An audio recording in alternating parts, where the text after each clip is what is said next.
Fanfan. Bonjour, enchanté.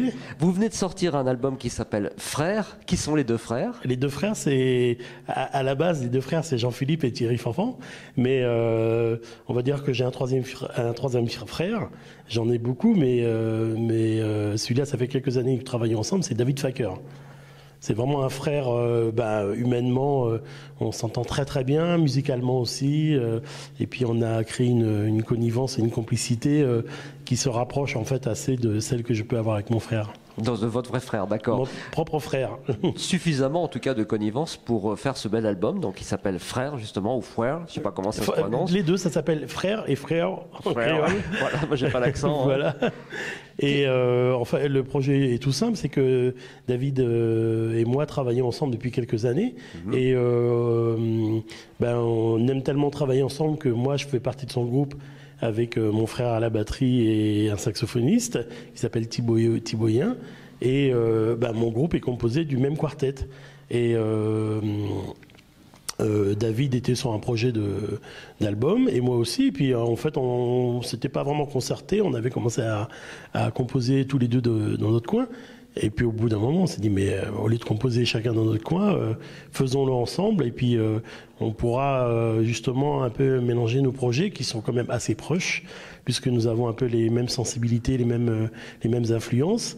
Et puis justement, on pouvait diversifier un peu notre couleur, la couleur de l'album par l'apport des deux personnalités.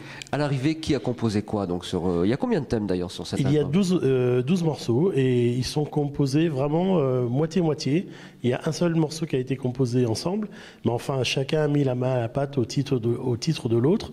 Et puis nous les avons mixés aussi, nous les avons David les a masterisés, la pochette a été faite, la conception a été faite par moi, la réalisation par David. Enfin, on a vraiment travaillé à quatre mains tout au long de cet album. Il a été enregistré, mixé, composé, arrangé, peaufiné, cuisiné par David et moi. Qu'est-ce qu'on va trouver alors comme style de musique et comme type de thème? Comment est-ce que vous pourriez caractériser la musique de cet album? La musique de cet album, et c'est un album caribéen, mais tout comme l'est la Caraïbe, c'est une mixité, une croisée du monde. Et on retrouve cette mixité, on retrouve des influences diverses. David vient du bebop à la base, mais c'est un grand fan de Big In depuis très longtemps et de musique caribéenne. Et puis moi, de par mon histoire et de par mes expériences musicales, j'ai évidemment travaillé beaucoup dans le traditionnel, le gros-ca, la Big In, la salsa, et puis je travaille avec des musiciens en France, que ça soit de Tana Maria, qui vont de Tana Maria ou de Jazzman ou de Tricia Ivy actuellement, une jeune Guadeloupéenne qui fait du jazz, à Christophe Mahé, à Michel Sardou, Bernard Lavillier, et j'ai toujours navigué, tout comme mon frère d'ailleurs, dans des univers musicaux aussi divers que riches et enrichissants.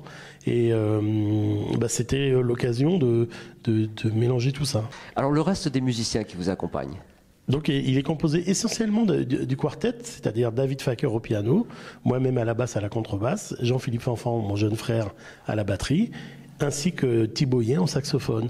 Mais nous avons aussi invité quelques musiciens. Il y a Angelo Debar qui est venu sur une Big In apporter ce son manouche qui était en fait à la base la couleur de la Big In, puisque les guitaristes de l'époque jouaient avec des guitares manouches et avaient un peu cette influence jazz et manouche. Il y a aussi Philippe Slomanski qui est venu jouer un morceau à la trompette, Fabien Marie. J'ai invité aussi Louis Winsberg sur un morceau un peu plus ouvert parce que je voulais justement mélanger cet univers un peu jazz et un peu jazz moderne et cet univers un peu caribéen. Voilà, et puis il y a diverses invités qui sont venus. On a Vincent Segal qui est lui-même marié avec une Guadeloupéenne et qui a des enfants métis et qui a donc apporté sa touche sur une Big In et aussi un Kalaja qui est un rythme du gros-ca. On a beaucoup utilisé en fait les rythmes traditionnels, le groka, le pajambel, le tumblak, la biguine. Il y a énormément la fondation en général des morceaux, l'ossature, vraiment la structure des morceaux est basée autour de rythmes assez traditionnels et assez profonds, caribéens. Et l'harmonie autour de ça vient apporter en fait cette touche, ce mélange et cette couleur que nous essayons de développer. Enfin, c'est une sauce qui prend bien en tout cas. Oui, on va rappeler le titre de cet album, la distribution. Enfin, L'album s'appelle Frère ou Frère en créole et il est produit donc par Aztec Music et distribué par Rue Stendhal. Merci beaucoup Thierry Fanfan. Je vous en prie, à bientôt.